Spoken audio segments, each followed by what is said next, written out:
আপনাদের মেলায় জয়গুরু পাঁশকুড়া চপের স্টল।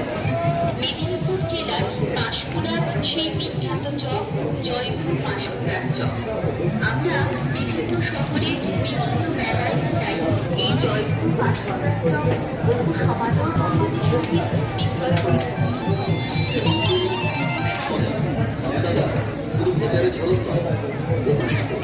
এই জয়গুরু পাঁশকুড়ার চপ মনে রাখবেন, পাঁশকুড়ার চপ খেতে হলে আপনাকে অবশ্যই জয়গুরু পাঁশকুড়ার চপ খেতে হবে, তবেই বুঝতে পারবেন পাঁশকুড়া চপের কত স্বাদ। চপের কত স্বাদ। বর্তমানে পাশাপাশি অনেকেই পাঁশকুড়ার চপের নাম করে অন্য চপ বিক্রয় করছে। তাই বলছি দাদা, বারদল মেলা কমিটির তরফ থেকে